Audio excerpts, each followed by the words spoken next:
Next video में technical problem के कारण वो नेक्स्ट फोल्डर में चला गया। फिर से हम लोग स्टार्ट करते हैं स्थानांतरित कृषि, जिनमें हम लोग बात कर रहे थे फसलों की। तो स्थानांतरित कृषि में मुख्यतः भोजन प्राप्त करने के लिए ही कृषि कार्य किया जाता है एवं इसमें अधिशेष कुछ भी नहीं बचता एवं इससे होने वाला लाभ भी काफी न्यूनतम मिलता है। यही कारण है कि स्थानांतरित कृषि वाले क्षेत्र में निवास करने वाले लोगों का रहन सहन का स्तर काफी न्यूनतम मिलता है। इनकी अर्थव्यवस्था भी काफी न्यूनतम एवं प्राचीन विधि पर आधारित होती है। भूमि की वहन क्षमता भी काफी कम होती है, जिस कारण प्रति हेक्टेयर एवं प्रति व्यक्ति उपज भी कम होता है और यह कृषि मुख्य रूप से कम जनसंख्या वाले क्षेत्रों में की जाती है।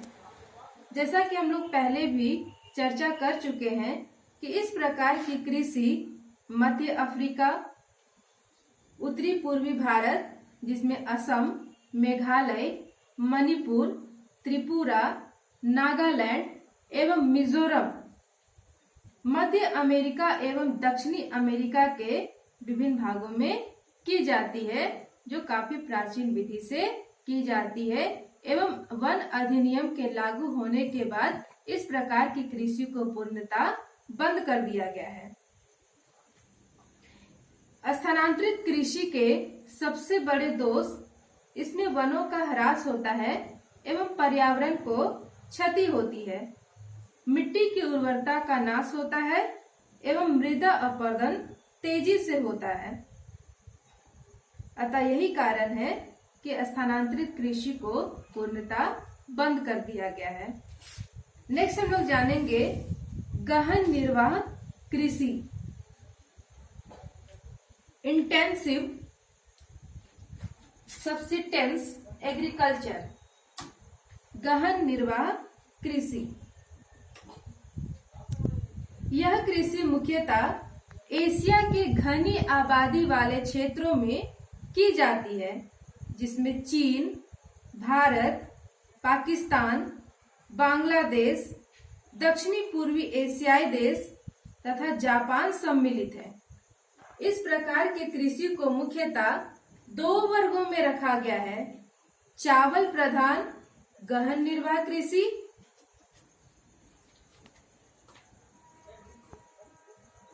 Intensive subsistence agriculture dominate by weight paddy cultivation, जिसमें मुख्य रूप से चावल की कृषि की जाती है।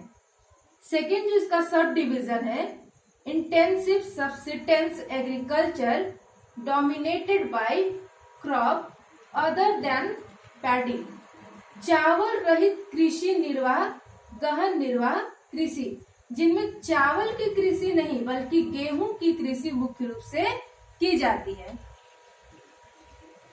अब हम लोग फर्स्ट जानेंगे चावल प्रधान गहन निर्वाह कृषि, intensive subsistence agriculture dominated by weight paddy cultivation.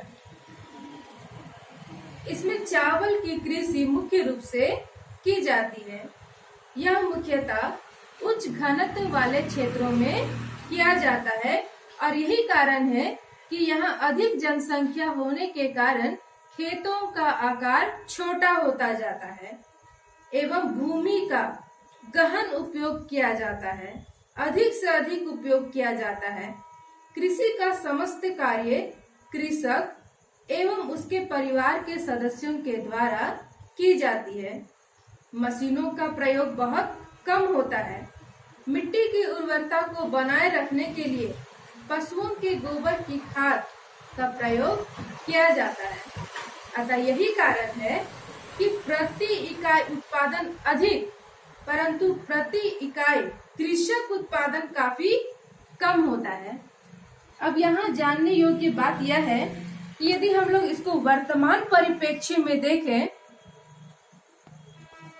वर्तमान संदर्भ में इसका विश्लेषण करें तो हम पाते हैं कि इन विकासशील देशों में जहाँ जनसंख्या अत्यधिक पाई जाती है, कृषि भूमि पर दबाव अधिक बड़ा है एवं इस बढ़ी हुई जनसंख्या के भरण पोषण के लिए, इनकी उदर पूर्ति के लिए वर्तमान समय में कृषि कार्य में अधिक से अधिक रासायनिक खाद का प्रयोग किया जाता है, केमिकल फर्टिलाइजर का प्रयोग किया जाता है, सिंचाई की व्यवस्था की जाती है एवं हाइब्रिड्स बीजों के द्वारा अधिक से अधिक उत्पादन किया जाता है ताकि अधिक से अधिक जनसंख्या को फसलों के द्वारा या अन्न के द्वारा उनका भरण पोषण किया जा सके। इसके लिए मशीनों का प्रयोग एवं वैज्ञानिक विधि से भी फसलों का उत्पादन किया जाता है। और आज जैसा कि हम सभी जानते हैं कि वर्तमान समय में हम स्वस्थ रहने के लिए नहीं बल्कि सिर्फ पेट भरने के लिए भोजन कर रहे हैं। सभी लोग जानते हैं आज हम लोग भोजन खा रहे हैं, जो भोजन जैसे फल, सब्जी, दूध। जनसंख्या अधिक होने के कारण जनसंख्या जिस अनुपात से बढ़ रही है उस अनुपात से कृषि भूमि में कमी आ रही है और यही कारण है कि अत्यधिक रासायनिक खाद के उपयोग एवं कीटनाशकों के उपयोग के कारण भोजन की गुणवत्ता में ह्रास हुई है, जो विभिन्न बीमारियों का कारण बनता जा रहा है। नेक्स्ट हम लोग जानेंगे जो एग्रीकल्चर टाइप है, जो पैटर्न है, चावल रहित गहन निर्वाह कृषि। इस कृषि में चावल मुख्य फसल नहीं होती है बल्कि इसके स्थान पर गेहूं, सोयाबीन, जौ इत्यादि फसलें बोई जाती हैं। इसके अंतर्गत उत्तरी चीन, उत्तर पश्चिम भारत, मंचूरिया, उत्तरी कोरिया, उत्तरी जापान में इस प्रकार की कृषि की जाती है। नेक्स्ट जो एग्रीकल्चर पैटर्न है, प्लांटेशन एग्रीकल्चर, हिंदी में इसको रोपन अथवा बागाती कृषि कहते हैं। इससे क्वेश्चन बहुत आते हैं, कॉम्पिटिटिव एग्जाम में भी इससे क्वेश्चन शॉर्ट नोट्स लिखने के लिए आते हैं और इंटर में इस 2 और 4 मार्क्स के इससे क्वेश्चन आते हैं कि रोपन अथवा बागाती कृषि से क्या समझते हैं। रोपन कृषि के मुख्य क्षेत्र एशिया, अफ्रीका, दक्षिण एवं मध्य अमेरिका के उष्ण एवं उपोष्ण कटिबंधीय प्रदेश है। यह एक व्यापारिक कृषि है। इसके अंतर्गत बाजार में बेचने के लिए चाय, कहवा, कॉफी, रबड़, कपास, गन्ना, केला, अनानास जैसी फसलें उगाई जाती हैं। इन प्रकार के फसलों को यदि एक बार लगा दिया जाता है तो इनसे होने वाला उत्पादन का लाभ वर्षों तक मिलता रहता है, अतः इससे होने वाला लाभ अधिकतम होता है। अतः हम कह सकते हैं कि इसमें बागानों का आकार भी अधिक होता है, जो इस फसल की मुख्य विशेषता है, एवं इसमें की जाने वाली कृषि भी वैज्ञानिक पद्धति से की जाती है एवं इसका देखभाल भी वैज्ञानिक तरीके से किया जाता है। सस्ते श्रमिक आसपास के क्षेत्रों से प्राप्त हो जाते हैं एवं तकनीकी सहायता एवं कुशल श्रमिक शीतोष्ण कटिबंधीय क्षेत्रों से मिलते हैं। शीतोष्ण कटिबंध 40 degree to 60 degree in both hemisphere, north and south. बागानों को कारखानों तथा बाजार के साथ जोड़ने के लिए कुशल एवं सस्ते परिवहन का प्रयोग किया जाता है और इस प्रकार की कृषि मुख्यतः यूरोप, अमेरिका की सहायता से अन्य देशों को उपनिवेश बनाकर लगाया गया है। इसका बेस्ट एग्जाम्पल भारत में हम लोग चाय के बागान को ले सकते हैं, जो असम और दार्जिलिंग वाले क्षेत्र में स्थित है, जो अंग्रेजों के द्वारा लगाया गया था और इसका अधिक से अधिक लाभ वे लोग कमाते थे। इनका अन्य एग्जाम्पल भी हम लोग ले सकते हैं, जैसे फ्रांसीसियों ने पश्चिमी अफ्रीका में कॉफी एवं कोकोआ की पौधे लगाई थी।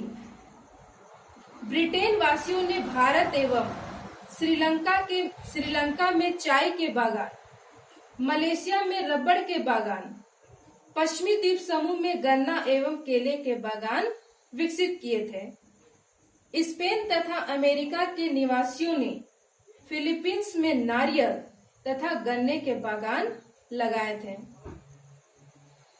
डच लोगों ने इंडोनेशिया में गन्ने की कृषि शुरू की थी। अतः स्पष्ट है कि इस प्रकार की कृषि व्यावसायिक उद्देश्य से किया जाता है एवं इससे होने वाला लाभ भी अधिकतम होता है। नेक्स्ट जो कृषि पैटर्न है, विस्तृत वाणिज्य अनाज कृषि, एक्सटेंसिव कमर्शियल ग्रेन कल्टीवेशन।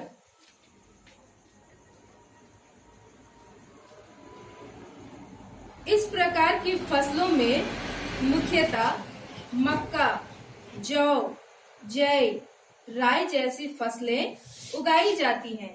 इसमें खेतों का आकार बड़ा होता है एवं खेत प्रायः सैकड़ों हेक्टेयर तक फैली होती हैं एवं कृषि कार्य वैज्ञानिक एवं यंत्रीकरण के आधार पर किया जाता है। फसलों को बोने से लेकर काटने तक के लिए मशीनों का प्रयोग किया जाता है। मशीनीकृत कृषि तथा विरल जनसंख्या के कारण इससे होने वाला लाभ भी अधिकतम होता है। अतः यह विकसित देशों को इंगित करता है एवं वहां की अर्थव्यवस्था को उच्च बनाता है, प्रति व्यक्ति आय को उच्च करता है। नेक्स्ट हम लोग जानेंगे मिश्रित कृषि, मिक्स्ड फार्मिंग। नाम से ही क्लियर है, मिश्रित कृषि, जिसमें फसलों के उत्पादन के साथ साथ पशुपालन का भी कार्य किया जाता है, मिश्रित कृषि कहलाता है। इसमें बोई जाने वाली फसलें गेहूं, जौ, राई, जय एवं मक्का है। मिक्स कृषि, मिश्रित कृषि की सबसे बड़ी विशेषता, इनमें खेतों का आकार मध्यम होता है। सस्यवर्तन की सहायता से मृदा की उर्वरता को बनाए रखा जाता है। सस्यवर्तन एक कृषि भूमि में अलग अलग फसलों को एक साथ बोना, ताकि एक फसल की कटाई के साथ ही दूसरा फसल तैयार हो जाए। इस तरह से मृदा की उर्वरता बनी रहती है। नेक्स्ट जो इस कृषि की विशेषता है, इसमें कृषि में यंत्रों का प्रयोग अधिक किया जाता है एवं कृषि कार्य कुशलता एवं योग्यता के साथ किया जाता है एवं इससे होने वाला लाभ भी अधिकतम होता है एवं इस प्रकार की कृषि विश्व के अधिकतम विकसित भागों में की जाती है। मैप में इसको हम लोग समझेंगे। अमेरिका के उत्तरी पूर्वी भाग में कनाडा के सहारे मिश्रित कृषि मुख्य रूप से की जाती है। यूरोप का उत्तर एवं पश्चिमी भाग के सहारे इस प्रकार की कृषि मुख्यतः की जाती है।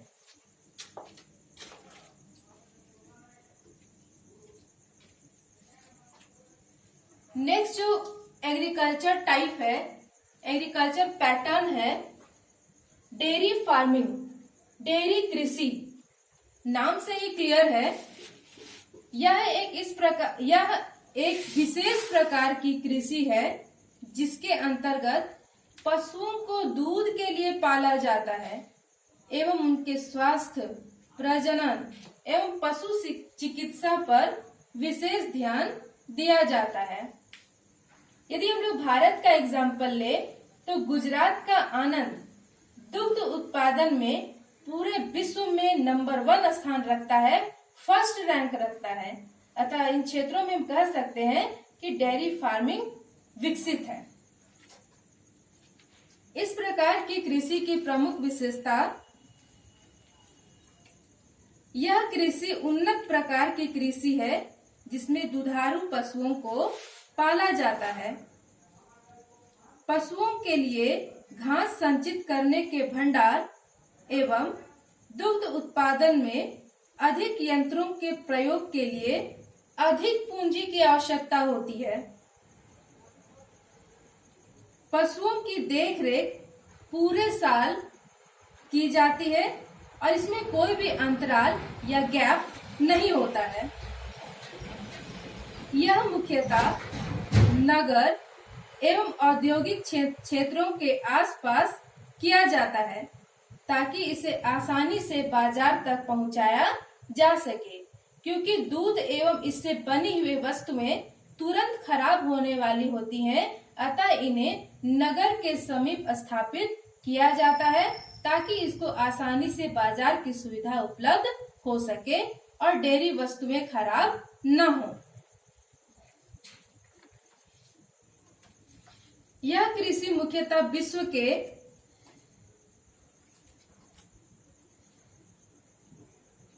यूरोप के उत्तर एवं पश्चिमी भाग में, कनाडा में, न्यूजीलैंड में, दक्षिणी पूर्वी ऑस्ट्रेलिया एवं तस्मानिया के क्षेत्रों में अधिक विकसित है। इसे हम लोग मैप से जानेंगे। यूरोप के उत्तरी एवं पश्चिमी भाग में, कनाडा वाले क्षेत्र में, ऑस्ट्रेलिया के दक्षिणी पूर्वी क्षेत्र में एवं न्यूजीलैंड और तस्मानिया क्षेत्र में अधिक विकसित हुए हैं।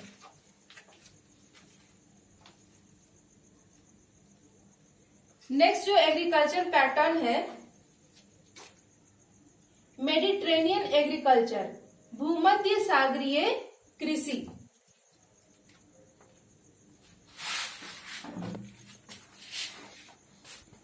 भूमध्य सागरीय कृषि नाम से ही क्लियर है कि जिन क्षेत्रों में भूमध्य सागरीय जलवायु पाई जाती है वहां पर भूमध्य सागरीय कृषि की जाती है।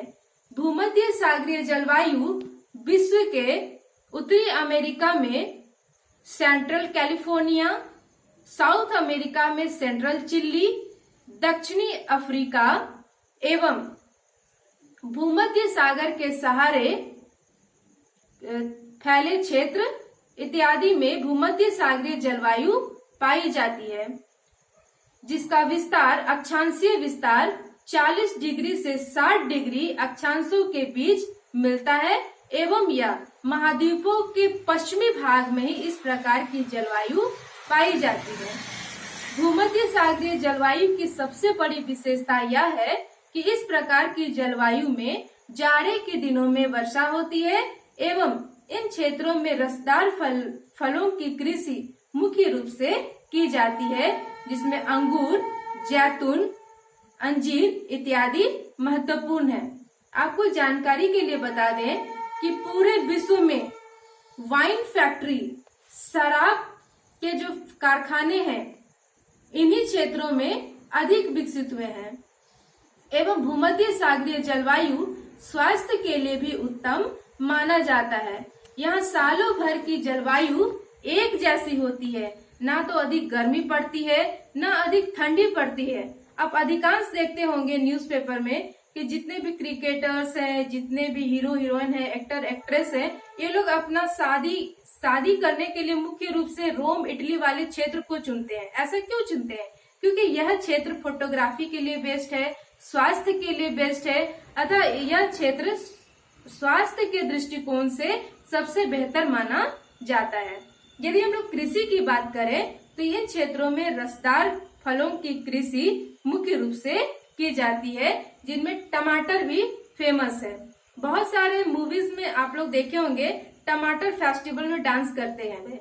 तो इन क्षेत्रों में यूं ही टमाटर को वेस्ट नहीं किया जाता है, बेकार यूं ही नहीं फेंका जाता है, बल्कि कैलिफोर्निया में सबसे अधिक टमाटर का उत्पादन किया जाता है और इन्हीं क्षेत्रों में टोमेटो फेस्टिवल भी मनाया जाता है, जो आप लोग हिंदी मूवी में बहुत सारे गानों में इस तरह का फेस्टिवल को मनाते हुए देखे होंगे।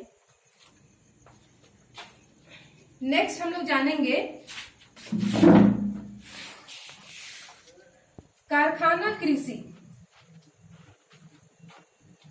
Factory farming. यह एक अन्य प्रकार की कृषि है जिसमें विशेषता गाय एवं बैल को पाला जाता है एवं कारखानों में निर्मित चारे को खिलाया जाता है। पशुओं की बीमारियों पर विशेष ध्यान रखा जाता है। अन्य व्यापारिक कृषि पद्धतियों की भांति इसमें भी भवन निर्माण, यंत्र खरीदने, प्रकाश एवं ताप की व्यवस्था करके एवं पशु चिकित्सा के लिए बहुत अधिक धन की आवश्यकता पड़ती है। अच्छी नस्ल का चुनाव करना, प्रजनन की वैज्ञानिक विधियों का प्रयोग करके पशुपालन को विकसित किया जाता है। अतः कारखाना कृषि भी मुख्य रूप से विकसित देशों की कृषि के प्रमुख उदाहरण हैं।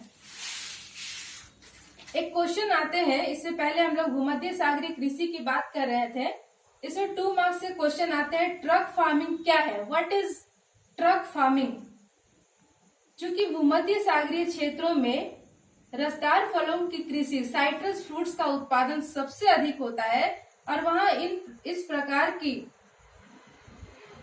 फल, फूल एवं सब्जियों को बाजारों तक मुख्यतः ट्रक के माध्यम से पहुंचाया जाता है। अतः इसे ट्रक कृषि का नाम दिया गया है।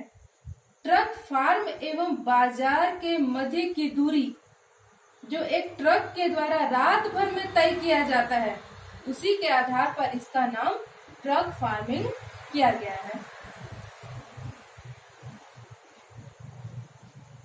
नेक्स्ट हम लोग जानेंगे जो वर्तमान समय में काफी डेवलप कर रहा है एग्रीकल्चर पैटर्न में, सहकारी कृषि और एक होता है सामूहिक कृषि।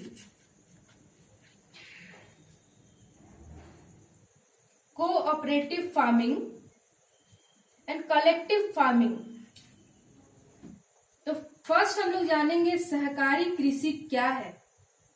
यह एक ऐसी कृषि है जिसमें किसान अपनी स्वेच्छा से अपनी भूमि एवं अन्य संसाधन को एकत्रित करके सरकारी संस्था बनाते हैं और मिलजुल कर फसलें उगाते हैं।